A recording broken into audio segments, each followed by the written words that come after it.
திருவாரூரில் மின் இணைப்பு வழங்க மக்களை மிரட்டி ஒப்பந்ததாரர்கள் லஞ்சம் வாங்கும் வீடியோ வெளியாகியுள்ளது. ஆசியாவிலேயே மிகப்பெரிய தேரான திருவாரூர் தியாகராஜ கோயில் ஆழி தேரோட்டம் நடக்கும்போது தேர் செல்லும் 4 வீதிகளிலும் பாதுகாப்பு கருதி மின் தடை செய்யப்படும். இதனால் பொதுமக்கள் பல்வேறு சிரமத்தை சந்தித்து வந்ததால் தேர் செல்லும் 4 வீதிகளிலும் மேலே செல்லும் மின் கம்பங்கள் புதைவிட கம்பிகளாக அமைக்கப்பட்டு வருகிறது.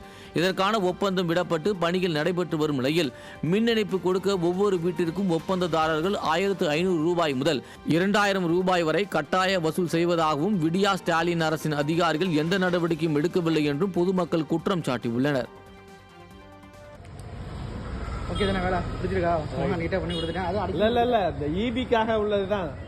எப்படி இல்லை எனக்கு ஒன்றும் புரியல. சரி, அடுத்தது அவங்க வருவாங்க.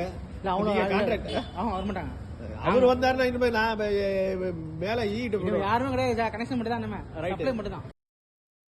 தென்காசி அருகே அரசு பள்ளி வகுப்பறையில் மயங்கி விழுந்து 9ஆம் வகுப்பு மாணவி உயிரிழந்திருப்பது சோகத்தை ஏற்படுத்தியுள்ளது.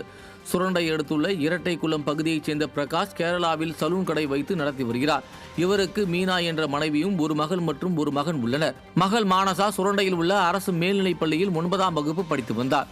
வழக்கம் போல வீட்டிலிருந்து பள்ளிக்கு சைக்கிளில் சென்ற மானசா வகுப்பறையில் சக மாணவிகளுடன் சிரித்து பேசிக் கொண்டிருந்த போது திடீரென மயங்கி விழுந்த நிலையில் ஆசிரியர்கள் மருத்துவமனை கொண்டு செல்லும் வழியில் உயிரிழந்தார்.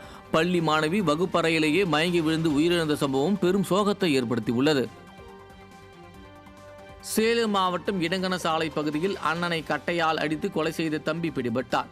இடங்கணசாலை KK நகர் பகுதியைச் சேர்ந்த சிவமூர்த்தி என்பவர் தறித்தொழில் செய்து வரும் நிலையில் அவரது தம்பி கௌதமராஜ் என்ற சீசான் கட்டட வேலை செய்து வருகிறார். இந்நிலையில் கஞ்சா போதையில் இருந்த சிவமூர்த்திக்கும் கௌதமராஜுக்கும் இடையே தகராறு ஏற்பட்டுள்ளது. இந்த தகராறில் தம்பி கௌதமராஜ் அண்ணன் சிவமூர்த்தியை கட்டையால் தாக்கியதில் அவர் பரிதாபமாக உயிரிழந்தார். மேலும் தப்பியோடிய கௌதமராஜ் சிக்கினார். திறனற்ற திமுக அரசு கஞ்சா போன்ற போதைப் பொருட்களை தடுக்க தவறியுள்ளதால் இதுபோல் கொலை சம்பவம் அரங்கேறுவதாக பொதுமக்கள் குற்றம் சாட்டியுள்ளனர். நெல்லை மாவட்டம் திசையன் விளை அருகே உள்ள கீரைக்காரன் தட்டு பகுதியில் தனியார் நிறுவனத்திற்கு சொந்தமான இடங்களில் CBI அதிகாரிகள் சோதனை நடத்தினர்.